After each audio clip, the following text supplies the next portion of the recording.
excited because today is the National Independence Day. Aren't you excited?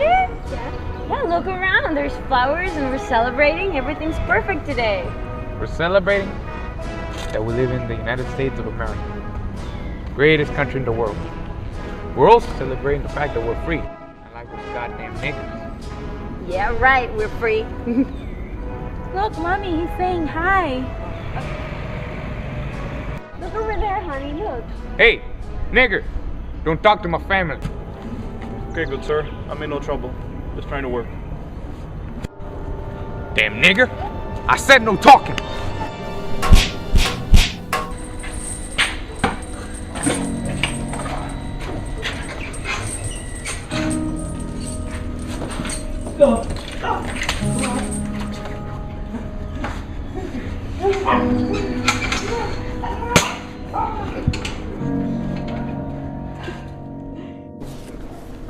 Fellow citizens, pardon me and allow me to ask, why am I called upon to speak here today? What have I or those I represent to do with your national independence? Are the great principles of political freedom and of natural justice embodied in the Declaration of Independence extended to us? And am I, therefore, called upon to bring our humble offering to the national altar and to confess the benefits and express devout gratitude for the blessings resulting from your independence to us? Would to God, both for your sakes and ours, that an affirmative answer could be truthfully returned to these questions. Then would my task be light and my burden easy and delightful. But such is not the state of the case. I say it with a sad sense of disparity between us. I am not included within the pale of this glorious anniversary. Your high independence only reveals the immeasurable distance between us. The blessings in which you this day rejoice are not enjoyed in common. The rich inheritance of justice, liberty, prosperity, and independence bequeathed by your fathers is shared by you, not by me. The sunlight that brought life and healing to you has brought stripes and death to me. This 4th of July is yours, not mine. You may rejoice, I must mourn. Fellow citizens, above your national tumultuous joy, I hear the mournful wail of millions, whose chains, heavy and grievous yesterday, are today rendered more intolerable by the jubilant shouts that reach them. To forget them, to pass lightly over their wrongs, and to chime in with popular theme would be treason, most scandalous and shocking, and would make me a reproach before God and the world. My subject then, fellow citizens, is American slavery. I shall see this day and its popular characteristics from the slave's point of view. Standing here, identified with the American bondman, making his wrongs mine, I do not hesitate to declare with all my soul that the character and conduct of this nation never looked blacker to me than on this 4th of July. Whether we turn to the declarations of the past or to the professions of the present, the conduct of the nation seems equally hideous and revolting. America is false to the past, false to the present, and solemnly binds herself to be false to the future.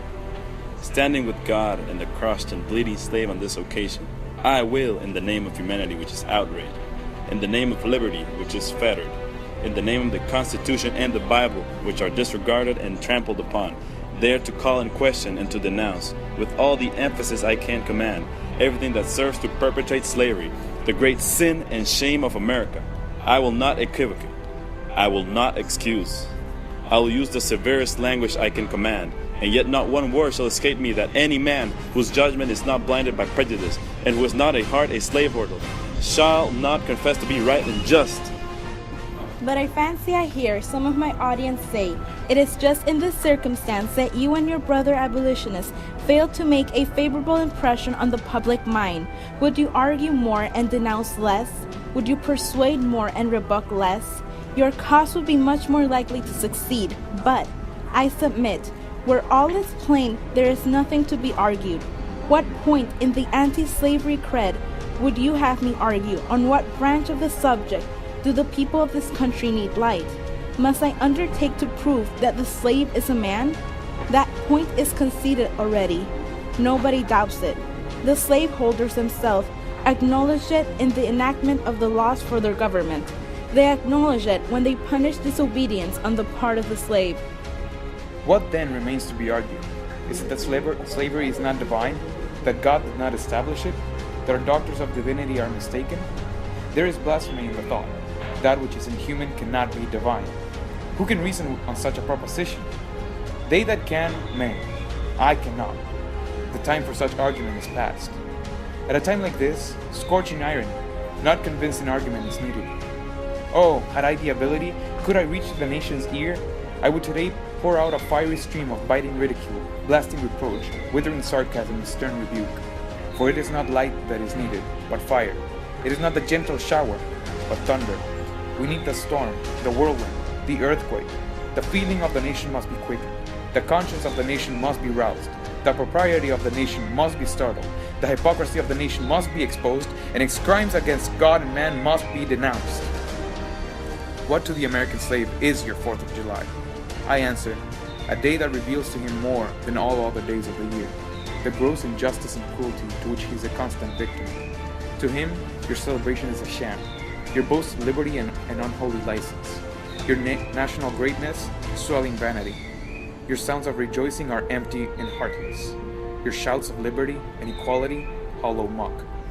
Your prayers and hymns, your sermons and thanksgivings, with all your religious parade and solemnity, are to him mere bombast, fraud, deception, impiety, and hypocrisy, a thin veil to cover up crimes which would disgrace a nation of savages.